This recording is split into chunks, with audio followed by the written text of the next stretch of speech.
Iran আমেরিকার যুদ্ধ এক বিধ্বংসী মোড় নিল।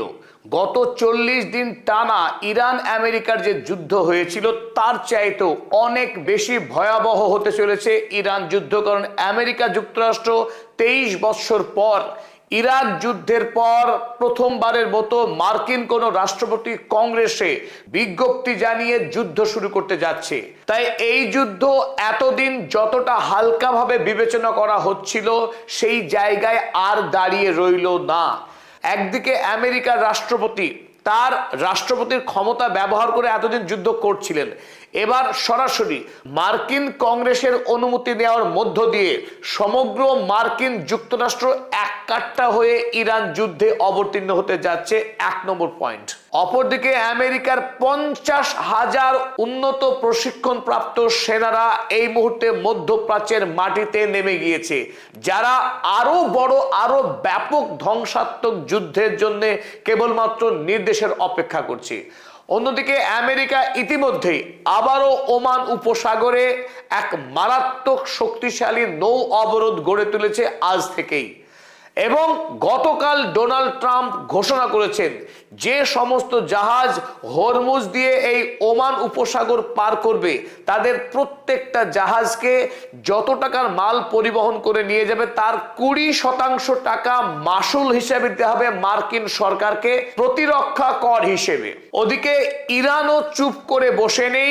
ইতিমধ্যেই IRGC জোট, ইরান রাশিয়া চায়না জোট এই মুহূর্তে আরো শক্তিশালী হচ্ছে। যদিও রাশিয়া এবং চীন আমেরিকার সঙ্গে প্রত্যক্ষ লড়াইয়ে যাচ্ছে না, তবুও ইরানের মাধ্যমে আড়াল থেকে চীন রাশিয়া এই যুদ্ধে গুরুত্বপূর্ণ ভূমিকা গ্রহণ করতে যাচ্ছে। ইতিমধ্যেই রাশিয়া থেকে Tu-214 ডুমসডে প্লেন তেহরানের মাটি স্পর্শ করেছে। যে প্লেন থেকে পারমাণবিক হামলার পরেও ইরানের সরকার পরিচালনা করা যাবে এই কথা মাথায় রেখেই ভ্লাদিমির পুতিন ইরানের কাছে পাঠিয়ে দিয়েছে এই অসাধারণ শক্তি সম্পন্ন প্লেন। তাই আজকের এই জায়গায় দাঁড়িয়ে আমরা মনে করছি ইরান যুদ্ধ একটি ভয়াবহ মহাযুদ্ধ হতে চলেছে, যে যুদ্ধ ইরান বা মধ্যপ্রাচ্য ইতিপূর্বে দেখেনি। কেন আমরা মনে করছি যে ইরানে ডোনাল্ড ট্রাম্প একটা অল আউট ওয়ার করতে চাইছে তার সপক্ষে আজকের এই ভিডিওতে আমরা বেশ কিছু গুরুত্বপূর্ণ প্রামাণ্য নথি আপনাদের সামনে তুলে ধরার চেষ্টা করব। আলোচনার শুরুতেই আপনাদের প্রত্যেককে স্বাগত জানাচ্ছি, আপনাদের বন্ধু অধ্যাপক আব্দুল হালিম। চলুন শুরু করা যাক। আর তার আগেই চলুন আমরা দেখে নিই ইতিমধ্যেই গত রাতে আমেরিকা যুক্তরাষ্ট্র ইরানে কোন ধরনের হামলা চালিয়েছে। প্রতিদিন আমেরিকা যুক্তরাষ্ট্র একটু একটু করে ইরানে আক্রমণের তীব্রতা বাড়াচ্ছে। গত রাতে মার্কিন সেনাবাহিনী ইরানের হরমুজ এলাকা সহ আরো বেশ কিছু গুরুত্বপূর্ণ জায়গায় টানা 5 ঘন্টা ধরে আকাশ থেকে বোমা বর্ষণ করেছে। এই বোমা বর্ষণে ইরানে মারাত্মক ক্ষয়ক্ষতি হয়েছে। ইতিমধ্যেই 3 জন সাধারণ নাগরিক নিহত হয়েছেন। আর ইরানের সেনাবাহিনী এই আক্রমণে খুন হয়েছে কিনা তার সঠিক কোনো খবর এখনো পর্যন্ত বাইরে প্রকাশ হয়নি। এই মুহূর্তে ডোনাল্ড ট্রাম্পের একটাই লক্ষ্য হরমুজকে কবজা করা।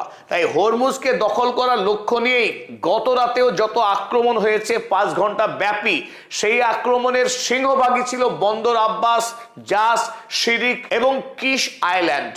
এই আইল্যান্ডগুলির গুরুত্বপূর্ণ যে সমস্ত সামরিক কেন্দ্র রয়েছে, র্যাডারগুলি রয়েছে, সেগুলোর উপরেই গত রাত ধরে লাগাতার আক্রমণ চালিয়েছে মার্কিন যুক্তরাষ্ট্র। তারপরে আজকে বিকেল বেলায় অর্থাৎ 14 জুলাই ইরানের স্থানীয় সময় বিকেল 3টে নাগাদ নতুন করে আবার আক্রমণ শুরু করে মার্কিন যুক্তরাষ্ট্র। সেই আক্রমণ কিন্তু এখনো পর্যন্ত চলছে। ডোনাল্ড ট্রাম্প জ্বালিয়েছেন ইরানের উপরে যে হামলা, সেই হামলা কিন্তু বন্ধ হবে না। ইরানে লাগাতার এবং আরো শক্তিশালী আক্রমণ তারা করতে থাকবে। এই আক্রমণ থেকে পিছু হটবে না আমেরিকা কোনো অবস্থাতেই। তবে এই আক্রমণের পরেও ইরানকে এতটুকু দমানো যায়নি। ঠিক প্রথা মেনেই ইরানও প্রতিটি আক্রমণের সমান এবং যথাযোগ্য বদলা নিয়েছে। আজ ইরান জর্ডন এবং বাহরাইনের উপরে বেশিরভাগ প্রত্যাঘাতের হামলা চালিয়েছে। যদিও ইরানের পক্ষে জর্ডনকে আশ্বস্ত করা হয়েছে জর্ডনের মানুষের বিরুদ্ধে ইরানের কোনো অভিযোগ নেই বা জর্ডন দেশের উপরে ইরান কোনো রকম আক্রমণ চালাচ্ছে না, আক্রমণ করা হচ্ছে কেবল বাছাই করে মার্কিন সেনা ঘাঁটির উপরেই। গতকাল ইরান হরমুজে আরব আমিরাতের দুটি সুপার ট্যাঙ্কারের উপরে আক্রমণ চালিয়েছিল ড্রোনের মাধ্যমে, আর সেই আক্রমণে দুর্ভাগ্যজনকভাবে ভারতীয় একজন নাবিক খুন হয়েছেন এবং আরো 8 জন আহত হয়েছে বলে খবরে প্রকাশ। IRGC attacked 2 super oil tankers misled by US in Strait of Hormuz। আরব আমিরাতের এই দুটি সুপার ট্যাঙ্কার যখন ওমানের উপকূলবর্তী অঞ্চল ধরে যাওয়ার চেষ্টা করছিল সেই সময়ে ইরানের IRGC ড্রোন হামলা চালায় এবং তারপরে ব্যাপকভাবে অগ্নিকাণ্ড সৃষ্টি হয়। এবং বাহরাইনে আজ ইরান যে প্রত্যাঘাত চালিয়েছে তার মধ্যে গুরুত্বপূর্ণ সাফল্য এই, আপনারা ছবিতে দেখছেন, এটি বলে সিরাম সিস্টেম। এই সিরাম সিস্টেমের উপরে আক্রমণ করে তাকে বিকল করে দেওয়া হয়েছে বলে দাবি করেছে ইরান। কুইক আপডেটের পর চলুন ফিরে আসা যাক আজকের মূল আলোচনায়। আমরা এই মুহূর্তে যেটা আশঙ্কা করছি, ইরান আমেরিকার যুদ্ধ এতদিন যে গতিতে চলছিল এবং ইরানে এতদিন যে পরিমাণ ক্ষয়ক্ষতি করেছে এই দস্যু মার্কিন বাহিনী, তার চাইতে আগামী দিনে আরো ব্যাপক এবং ভয়ঙ্কর ক্ষয়ক্ষতি হওয়ার আশঙ্কা এই মুহূর্তে তৈরি হয়েছে। তার কারণ ডোনাল্ড ট্রাম্প 3 দিন আগে মার্কিন পার্লামেন্টে বিজ্ঞপ্তি দিয়ে জানিয়েছে যে আমেরিকা যুক্তরাষ্ট্র ঐক্যবদ্ধভাবে এবার ইরান যুদ্ধ শুরু করবে। অর্থাৎ এতদিন যে যুদ্ধ চালাচ্ছিল ডোনাল্ড ট্রাম্প, সেটি নিজের রাষ্ট্রপতি হিসেবে তার যে ক্ষমতা, সেই প্রেসিডেন্সিয়াল এক্সিকিউটিভ পাওয়ারকে কাজে লাগিয়েই ডোনাল্ড ট্রাম্প এতদিন যুদ্ধ লড়ছিলেন